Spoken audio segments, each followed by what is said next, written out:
الحمد للہ رب العالمین بارئ الخلائق الاجمعین، الصلاة والسلام علی اشرف الانبیاء والمرسلین وحبیبہ وصفیہ وحافظ سرہ ومبلغ الرسالہ سیدنا ونبینا ومولانا ابی القاسم محمد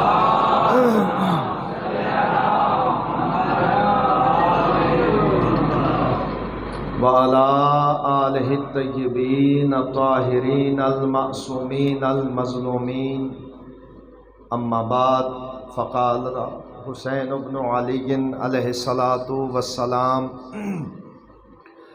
انی لم اخرج اشرا ولا بطرا ولا مفسدا ولا ظالما، انما خرجت لطلب الاصلاح فی امتی جدی، اريد ان آمر بالمعروف وانہى عن المنکر واسیر بسیرت جدی وابی علی بن ابی طالب علیہ الصلاۃ والسلام۔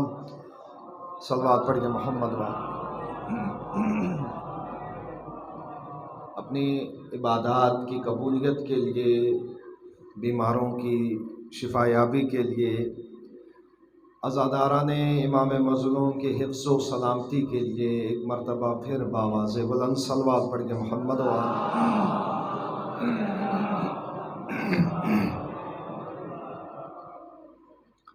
موضوع سخن توفیق الہی سے جو آپ مومنین کی خدمت میں ان ایام عظام پیش کرنے کا شرف حاصل ہے، قیام امام حسین بے زبان امام حسین علیہ الصلاۃ والسلام، کہ ہم اپنے مولا و آقا کے اس عظیم قیام کو، اس عظیم جہاد کو، اس عظیم تحریک کو خود امام معصوم کے مبارک کلام کی روشنی میں سمجھنے کی کوشش کریں، اس کی معرفت حاصل کرنے کی کوشش کریں، اور اس مجلس کا حق ہی یہی ہے کہ مجلس حسین میں سب سے زیادہ ذکر حسین اور کلام حسین پیش کیا جائے۔ ہم مجلس حسین کو کلام حسین سے زینت دیں اور حتی المقدور کوشش کریں کہ امام حسین علیہ الصلاۃ والسلام کا وہ کلام مبارک جو آپ نے اپنے قیام کی ابتدا سے شہادت تک ارشاد فرمایا ہے کہ جس کے ہر جملے میں امت مسلمہ کے لیے ہدایت ہے، اور یہ میں نے کوئی خطابی جملہ آپ کی خدمت میں بیان نہیں کیا، بلکہ یہ اس ہستی کا فرمان ہے کہ جن کے بارے میں اللہ کا فرمان کہ وما ينطق عن الهوى ان هو الا وحی یوحی، کہ ہمارا رسول جب بھی کوئی بات کرے خود سے نہیں کرتا، اپنی خواہش سے نہیں کرتا، اپنی پسند سے نہیں کرتا، بلکہ جب بھی بات کرتا ہے اللہ کی رضا سے کرتا ہے، اللہ کے حکم سے کرتا ہے۔ اسی رسول پاک نے ہم سب کے لیے اور تا قیامت تک آنے والے کلمہ گو کے لیے فرما دیا: ان الحسین مصباح الہدی، حسین چراغ ہدایت ہے، ہدایت کی صبح ہے حسین، اسے ہدایت مل ہی نہیں سکتی جو در حسین پر نہ آئے، کیونکہ اللہ نے ہدایت کا منبع و مرکز حسین کو قرار دیا ہے۔ ان الحسین مصباح الہدی والسفینۃ النجات، اور یہ آپ تواتر کے ساتھ پیغمبر اسلام کی احادیث مبارک میں دیکھیں گے کہ رسول خدا اپنے بعد کے زمانے کے لیے ہمیشہ فرماتے تھے کہ کیا حال ہوگا تمہارا جب میرے بعد فتنے اٹھیں گے، میرے بعد طرح طرح کی مصیبتیں تم پر نازل ہوں گی، میرے بعد معروف منکر بن جائے گا اور منکر معروف بن جائے گا، اور ہر طرف ظلم ہوگا، فتنے ہوں گے، گمراہی ہوگی، تم کیا کرو گے؟ بس رسول کریم نے، خاتم الانبیاء نے قیامت تک امت کو ان فتنوں سے، ان گمراہیوں سے، ان ضلالتوں سے بچنے کا بھی راستہ بتایا کہ وَسَفِینَةُ النجات، تم تبھی بچ سکتے ہو جب حسین ابن علی کی کشتی میں سوار ہو جاؤ، جو جو نجات کی کشتی ہے، جو نجات کی، بلکہ ہم کیا خود غیروں نے یہ بات کی کہ اگر کوئی باضمیر انسان پاک نگاہ کے ساتھ، انسانی سوچ کے ساتھ اور انسانی ذہن کے ساتھ اور انسانی نگاہ کے ساتھ ایک مرتبہ کردار حسین کو دیکھ لے، پھر حسین صرف مسلمانوں کے لیے نہیں بلکہ ہر باضمیر انسان کے لیے رہنما ہے، ہر باضمیر انسان کے لیے۔ اس کے لیے ہمیں حسین کے کلام کی طرف آنا ہوگا، حسین کے فرمان کی طرف آنا ہوگا، امام حسین کے کلام کی طرف۔ آپ نے فرمایا کیا، ہمیں دیا کیا؟ آپ علیہ السلام نے اپنے قیام کی، اپنے جہاد کی تشریح خود کی ہے۔ کل میں نے ایک حصہ آپ کی خدمت میں عرض کیا، میں کوشش کروں گا کیونکہ وقت کافی گزر گیا ہے، مختصر سا وقت ہے ہمارے پاس، اس میں زیادہ سے زیادہ آپ کی خدمت میں امام کے کلام کو پیش کر سکوں۔ صلوات پڑھیے محمد و آل محمد۔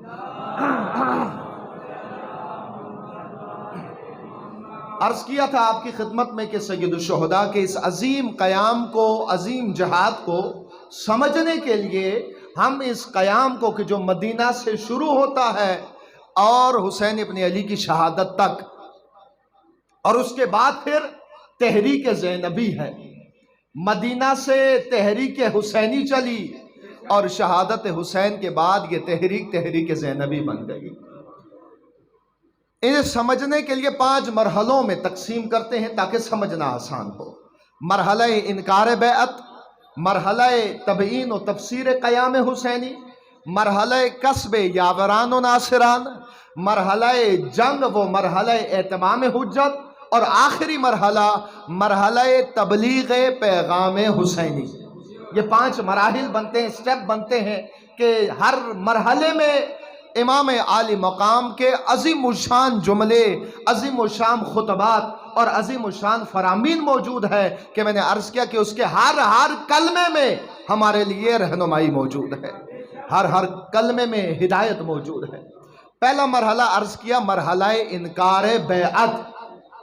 حسین ابن علی نے بیعت کرنے سے انکار کیا، لا کیا، اور عرض کیا کہ کاش مسلمان، امت مسلمہ حسین سے لا کہنا ہی سیکھ لیتی، انکار کرنا کاش حسین سے سیکھ لیتے تو امت مسلمہ نہ بنو امیہ کی غلامی میں رہتے، نہ بنو عباس کی غلامی میں رہتے، اور نہ کسی ظالم فاسق اور فاجر نظاموں کے غلامی میں رہتے۔ آج تک اگر مسلمان غلامی میں ہے، امت مسلمہ غلامی میں ہے، پستی میں ہے، زنجیروں میں ہے، تو اس کی ایک ہی وجہ ہے، اس کاروان امت میں اگر کمی ہے تو حسین ابن علی کی ہے۔ یہ میں نے نہیں، حکیم الامت نے فرمایا۔ کیا فرمایا حضرت علامہ اقبال نے؟ انہوں نے امت مسلمہ کی خرابی کو ذکر کیا کہ امت مسلمہ میں خرابی کیا ہے، اس کاروان میں مشکل کیا ہے۔ اس میں سب کچھ ہے، ان کی تعداد دیکھو اربوں میں ہے، ان کے پاس وسائل دیکھو، سارے خزانے اللہ نے انہیں دیا ہوا ہے، صلاحیتیں دیکھو، اور ہر چیز ان کے پاس ہے، پھر دن بدن یہ رسوا کیوں ہے، یہ ذلیل کیوں ہے کہ خود علامہ کے بقول اے باد صبا، کملی والے سے جا کہیو پیغام میرا، قبضے سے بیچاری امت کے دین بھی گیا دنیا بھی گئی۔ نہ آج مسلمانوں کے ہاتھ میں دین ہے نہ دنیا ہے، دنیا میں یہ غلام ہے مغرب کے، شیطان کے، اور دین کے حوالے سے آپ ان کے پاس دیکھیں سوائے چند رسومات اور عبادات کے علاوہ ان کے پاس نہ قرآن ہے نہ قرآن کا نظام ہے۔ وجہ کیا ہے؟ مشکل کہاں پہ ہے؟ مسئلہ کہاں پہ ہے؟ او حکیم الامت علامہ اقبال سے پوچھتے ہیں تو کیا فرمایا؟ قافلہ حجاز میں ایک حسین بھی نہیں، گرچہ ہے تابدار ابھی گیسوئے دجلہ و فرات۔ اس قافلے میں سب کچھ ہے، اگر نہیں ہے تو اس قافلے میں حسین نہیں ہے، بس حسین کی کمی ہے۔ کاش امت نے حسین ابن علی سے لا کہنا، یزیدیت کو، ظالم کو، جابر کو، فاسق کو، غیر الہی نظام کو لا کہنا حسین سے سیکھا ہوتا تو آج سر بلندی کے اونچے مقام پر ہوتے، بس نہیں سیکھا۔ انکار بیعت کہاں سے شروع ہوتا ہے؟ کل ایک مرحلہ ذکر کیا، میں اگلا مرحلہ عرض کروں گا مختصر سے ٹچ کر کے تاکہ گفتگو ہماری مربوط ہو جائے۔ عرض کیا کہ 22 رجب کو امیر شام کا انتقال ہوتا ہے، اس کے بعد یزید تخت نشین ہوتا ہے، خلیفہ بنتا ہے۔ بننے کے ساتھ تمام حاکموں تک، گورنروں تک اس نے خط لکھا کہ جتنا جلدی ہو سکے پہلے خواص سے میری بیعت لو، پھر عوام سے میری بیعت لو۔ ہر معاشرے میں دو طبقے ہوتے ہیں، ایک خواص اور ایک عوام۔ خواص اس طبقے کو کہتے ہیں کہ جو اپنی سوچ سے، اپنے ارادے سے کسی راستے کو چنتے ہیں، اپنا فیصلہ ہوتا ہے ان کا، اس طبقے کو کہتے ہیں خواص۔ اور عوام اس طبقے کو کہتے ہیں جن کی نہ اپنی کوئی سوچ ہوتی ہے، نہ کوئی اپنا ارادہ ہے، نہ کوئی اپنا فیصلہ ہے، وہ دیکھتے ہیں حالات کس طرف ہے۔ اگر حالات حسین کی حمایت میں ہے تو حسین کے ساتھ ہو جاتے ہیں، اگر حالات یزید کی حمایت میں ہے تو یزید کے ساتھ ہو جاتے ہیں۔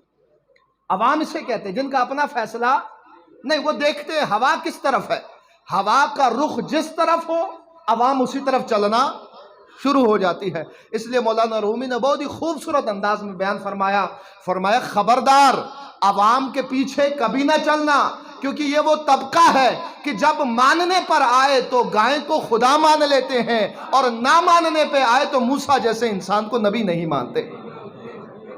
ان کے پیچھے نہ چلنا، ان کا اپنا کوئی فیصلہ نہیں ہوتا، ان کا اپنا کوئی ارادہ نہیں، یہ دیکھتے ہیں، بس صرف دیکھتے ہیں، نظارہ کرتے ہیں، حالات دیکھتے ہیں، جس طرف حالات ہو، جس طرف زیادہ پاور نظر آئے اسی طرف چل پڑتے ہیں۔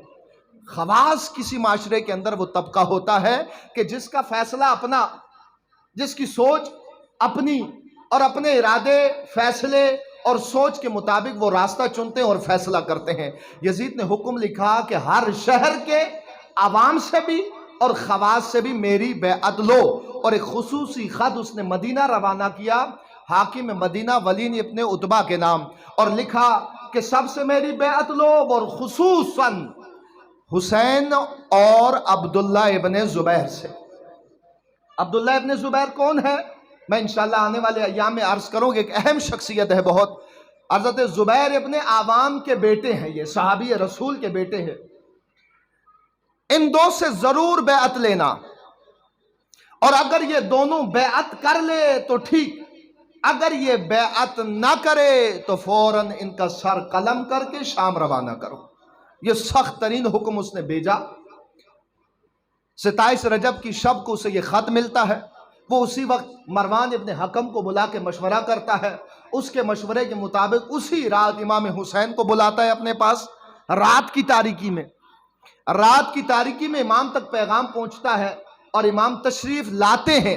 یہ میں نے تفصیل سے کل عرض کر دیا، اور امام نے دربار میں جو کچھ فرمایا وہ بھی عرض کیا۔ آج اگلا مرحلہ عرض کرنا ہے، اس سے پہلے ایک نکتہ آپ کی خدمت میں عرض کر دوں، توجہ چاہوں گا۔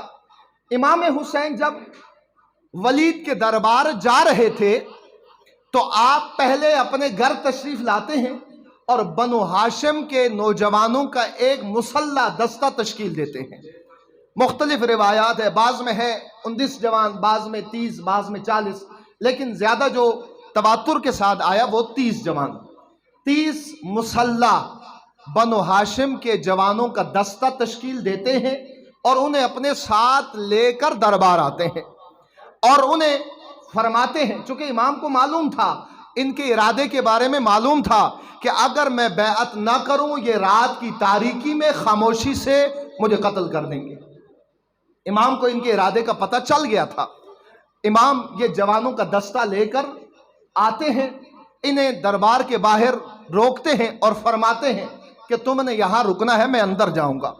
جو ہی میری آواز معمول سے اونچی ہو جائے تم بغیر اجازت کے فوراً دربار کے اندر آ جانا، بغیر اجازت کے۔ امام علیہ السلام اندر تشریف لے جاتے ہیں، یہ جوان امام کی حفاظت کے لیے باہر کھڑے رہتے ہیں۔ اندر تشریف لے جانے کے بعد آپ کے سامنے بیعت رکھی جاتی ہے۔ آپ فرماتے ہیں کہ اے ولید، اے حاکم، یہ بیعت کا معاملہ ہے، یہ رات کی تاریکی میں نہیں بلکہ دن کی روشنی میں ہونا چاہیے، تاکہ پتہ چلے کہ کون بیعت کرتا ہے اور کون نہیں کرتا، اور عوام کے سامنے ہونا چاہیے۔ اس نے کہا آپ نے صحیح کہا ہے، بالکل ٹھیک کہا ہے، ہم صبح دیکھیں گے، آپ تشریف لے کر جا سکتے ہیں۔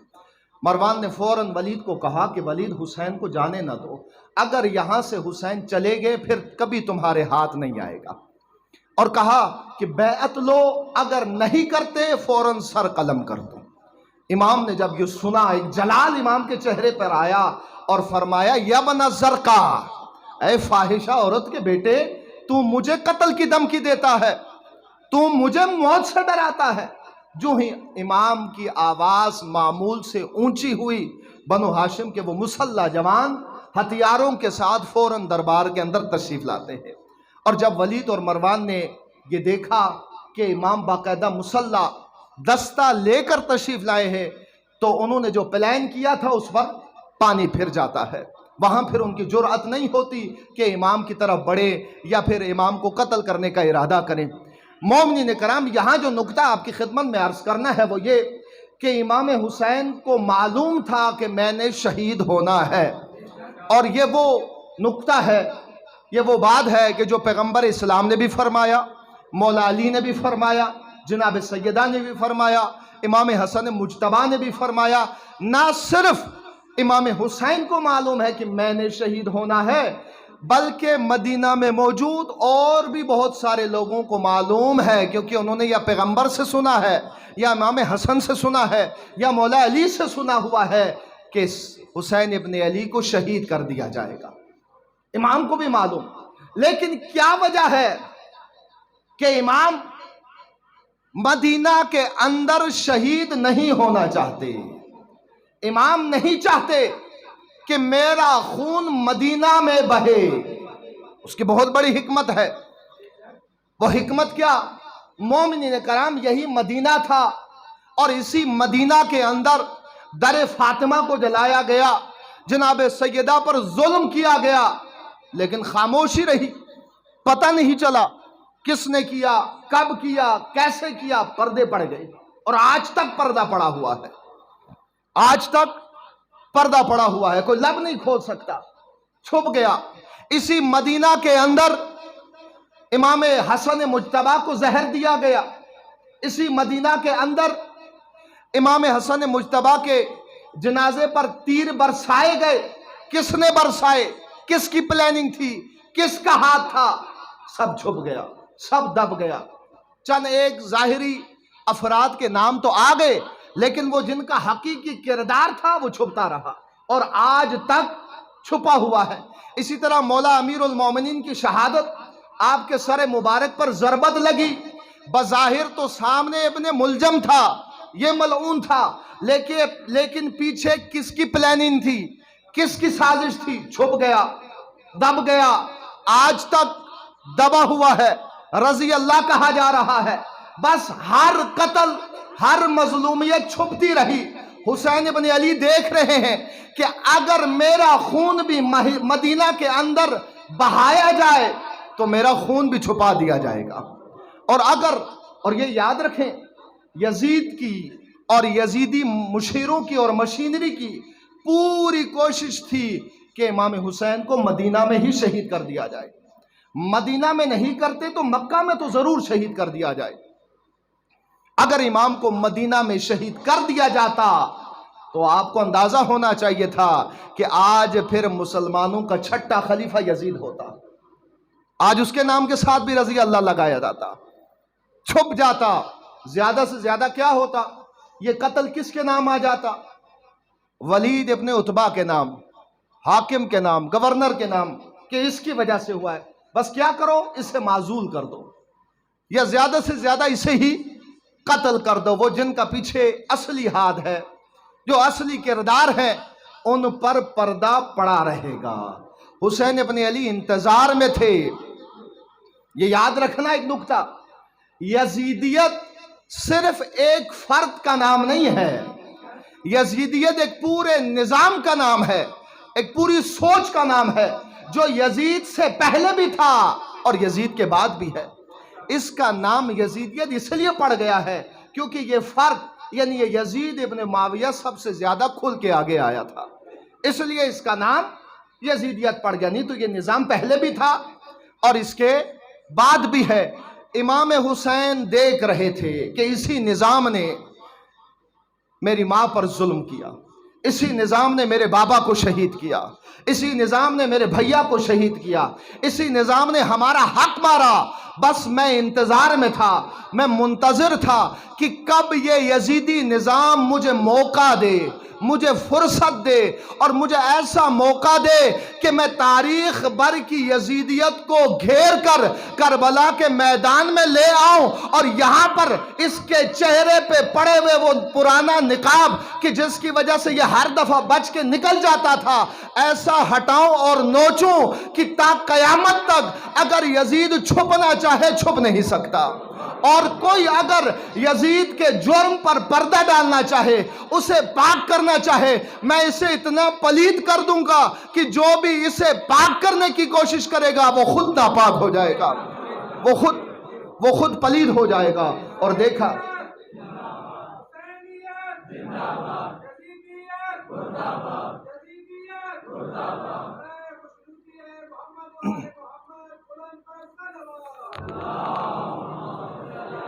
توجہ رکھے گا اس نقطے کے اوپر۔ عموماً کہا جاتا ہے خصوصاً برادران اہل سنت کے ہاں کہ امام کو گھیر کر کربلا لایا گیا، یہ غلط فہمی ہے، یہ حسین شناس نہ ہونے کا نتیجہ ہے۔ یزیدیت اور یزیدی فوج امام کو گھیر کر کربلا لے کر نہیں آئی، بلکہ یہ حسین ابن علی تھے جو تاریخ بھر کی یزیدیت کو گھیر کر کربلا لے کر آیا تھا، کیونکہ یزیدیت چاہتا تھا کہ میں مدینہ میں چھپ جاؤں، یزیدیت چاہتا تھا کہ میں کعبہ کے دیواروں کے پیچھے چھپ جاؤں، لیکن یہ حسین کی بصیرت تھی، یہ حسین کی تدبیر تھی کہ اس نے تمام تاریخ کی یزیدیت کو ایسا گھیرا، ایسا دبوچا اور ایسا گھیر کر کربلا کی میدان میں لایا، ایسا رسوا کیا کہ اب یزید چھپ نہیں سکتا، اب چھپ نہیں سکتا۔ امام اس لیے نہیں چاہتے تھے میرا خون مدینہ میں بہے، بہنا ہے، میں نے شہید ہونا ہے، لیکن یہ شہادت ایسی ہو کہ پھر یہ اصلی کردار، یہ حقیقی کردار کہ جن کی وجہ سے اہل بیت پہ یہ ظلم ہو رہا ہے، جن کی وجہ سے امامت پر ظلم ہو رہا ہے، یہ کردار پھر چھپے نہیں بلکہ یہ کردار عیاں ہو۔ اس لیے امام نے یہ اہتمام کیا، کیونکہ ان کی پوری کوشش تھی کہ امام کو مدینہ میں ہی شہید کیا جائے، امام کو مدینہ میں نہیں تو مکہ میں تو شہید کریں۔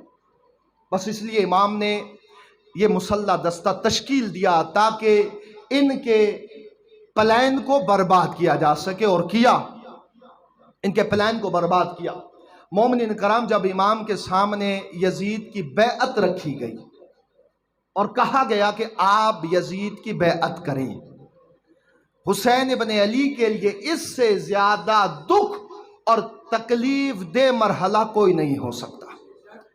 اس لیے امام نے اپنے پہلا کلام، کل بھی عرض کیا تھا، آج دوسرا کلام عرض کرنا ہے، اپنا پہلا کلام قیام حسینی میں یہ پہلا جملہ ہے، یہ پہلا خطبہ ہے، یہ پہلا فرمان ہے کہ جب امام کے سامنے یزید کی بیعت رکھی گئی، امام کو ایک جلال آیا، اور پھر امام نے حاکم مدینہ کو خطاب کر کے فرمایا، اے حاکم مدینہ، تجھے معلوم ہے کہ تو کس سے کس کی بیعت مانگ رہا ہے؟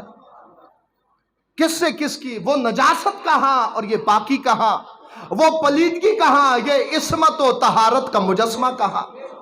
اور پھر تعارف کروایا، سن کس سے کس کی بیعت مانگ رہے ہو؟ فرمایا، انا اہل بیت نبوہ و معدن رسالہ و مختلف الملائکہ و محبت الرحمہ۔ میں کون ہوں؟ میں نبوت کا بیٹا ہوں، میں وہ ہوں جس کے گھر سے رسالت پھوٹتی ہے، میں وہ ہوں کہ جس کے گھر میں ملائکہ نازل ہوتے ہیں، میں وہ ہوں کہ جس کے گھر پر اللہ کی رحمتیں اترتی ہیں، میں وہ ہوں، میں اس گھرانے سے ہوں کہ جس گھرانے سے اللہ نے اپنے دین کا بھی آغاز کیا اور اپنی خلقت کا بھی آغاز کیا، اور میں وہ ہوں اور اس گھرانے سے ہوں کہ جس پر اللہ اپنی دین کا بھی اختتام کرے گا اور اپنی خلقت کا بھی اختتام کرے گا۔ تجھے معلوم نہیں تو کس سے کس کی بیعت مانگ رہا ہے، اور سن جس کی تو مانگ رہا ہے وہ کس نجاست کا نام ہے، وہ کس پلیدگی کا نام ہے، وہ یزید رجل فاسق شارب الخمر، قاتل النفس المحترمہ مولن بالفسق مثلی لا یبایع لمثلہ۔ یزید ایک فاسق انسان، فاجر انسان، شراب پینے والا، بے گناہ افراد کا قاتل، دہشت گرد اور کھلے عام حلال خدا کو حرام کرنے والا، حرام خدا کو حلال کرنے والا، سن مثلی لا یبایع لمثلہ، مجھ جیسا اس جیسے کی بیعت نہیں کر سکتا۔ صلوات پڑھیے محمد وآلہ محمد۔ اس جملے نے دراصل کربلا کو دوام دیا ہے کہ مجھ جیسا اس جیسے کی بیعت نہیں کر سکتا۔ کیا فرمایا امام نے؟ یہ نہیں فرمایا میں اس کی بیعت نہیں کرتا، فرمایا مجھ جیسا، یعنی تا قیامت تک جو بھی مجھ حسین کی راہ پر ہوگا، مجھ حسین کی سیرت پر ہوگا، مجھ حسین کو اپنا امام منائے گا، وہ کبھی بھی تاریخ بھر میں سر تو کٹا لے گا پر اس جیسے کے ہاتھ پہ بیعت نہیں کرے گا۔ ایک استمرار دیا، مثلی لا یبایع لمثلہ، مجھ جیسا اس جیسے کی بیعت نہیں کر سکتا۔ یہ شجاعانہ دلیرانہ فرمان امام نے کسی عام فرد کے آگے نہیں بلکہ حاکم مدینہ کے آگے، وہ حاکم جسے یہ اختیار تھا کہ اگر حسین بیعت نہ کرے تو سر قلم کر دو۔ اس کے بعد امام نکلتے ہیں دربار سے، گھر نہیں جاتے امام، سیدھا قبر رسول پر آتے ہیں، اپنے نانا کے روزے پر آتے ہیں۔ مومنین کرام، اہل بیت کا جب بھی دل دکھتا تھا، اہل بیت کو جب بھی کوئی غم پہنچاتا تھا، اہل بیت اپنا دکھ اپنا غم کسی کے آگے بیان نہیں کرتے تھے، سیدھا نانا کے روزے پر آتے تھے، قبر رسول پر آتے تھے۔ قبر رسول صرف ایک قبر نہیں بلکہ اہل بیت کے لیے ایک ڈھارس، تمام معصومین، جناب سیدہ ہو، مولا علی ہو، امام حسن مجتبیٰ ہو، اسی طرح سید الشہداء سیدھا اپنے جد بزرگوار رسول خدا کے قبر مبارک پر آ کر گریہ کرتے ہیں اور پیغمبر اسلام کی بارگاہ میں شکوہ کرتے ہیں۔ یہ 27 رجب 60 ہجری کے شب کا واقعہ۔ امام آتے ہیں قبر رسول پر اور کیا فرماتے ہیں، اور پھر اس کے بعد میں چند اور نکات عرض کر کے زحمتوں کو تمام کروں۔ فرمایا السلام علیک یا رسول اللہ، آپ پر میرا سلام ہو اے اللہ کے رسول۔ اور اگلا جملہ انا الحسین ابن فاطمہ، یا رسول اللہ میں آپ کی بیٹی فاطمہ کا بیٹا ہوں، یا رسول اللہ میں اسی فاطمہ کا بیٹا ہوں کہ جس کے لیے اللہ نے قرآن میں فرمایا کہ ہم نے اہل بیت سے اس طرح رجس کو دور کیا ہے جس طرح کرنے کا حق ہے، اور پاک و پاکیزہ کیا ہے۔ اور پھر کیا فرمایا، فرخک وابن فرختک، یا رسول اللہ میں وہ آپ کا فرزند ہوں، کیونکہ حسین ابن علی کو بڑا دکھ پہنچایا۔ کس چیز نے؟ کہ آپ جیسے پاکیزہ انسان کے آگے یزید جیسے ناپاک اور نجس انسان کی بیعت کا رکھنا، یہ سب سے تکلیف دہ مرحلہ ہے۔ اگرچہ ہم سنتے ہیں، روتے بھی ہیں، گریہ بھی کرتے ہیں کہ امام کے مبارک جسم پر تیر کے زخم، تلوار کے زخم، نیزوں کے زخم، پتھر کے زخم، یہ زخم ہے، یہ دکھ ہے، لیکن امام کے لیے یہ زخم چھوٹے ہیں، امام کے لیے وہ زخم بہت بڑے اور تکلیف دہ ہیں جو امام کے روح مبارک پر ڈھائے گئے ہیں۔ ان میں سے ایک زخم یہ تھا کہ میں کہاں، میں طہارت کا مجسمہ، میں پاکیزگی کا مجسمہ، میں عصمت کا مجسمہ، اور وہ نجاست اور پلیدگی کا مجسمہ کہاں؟ میرے سامنے اس نجس انسان کی بیعت رکھی گئی۔ یہ سب سے زیادہ تکلیف دہ مرحلہ، اور اسی مرحلے کو اور اسی تکلیف کو مولا علی نے بیان کیا ہے۔ ہمیں نہیں رونا آتا ان تکلیفوں پر، کیونکہ لیول ابھی وہ نہیں ہوا کہ اہل بیت کے وہ حقیقی مصائب سمجھ سکے، وہ حقیقی تکلیف۔ مولا علی نے کیا فرمایا، انزلنی الدہر، سنو علی کے مصائب، علی کے زمانے کہ زمانے نے علی کو اتنا گرا دیا، حتیٰ یقابل علی و معاویہ، حتیٰ کہ علی اور معاویہ کا مقابلہ کرنے لگے، حتیٰ کہ ہمیں ایک ردیف میں رکھ کر تولنا شروع کر دیا، میں کہاں اور یہ کہاں۔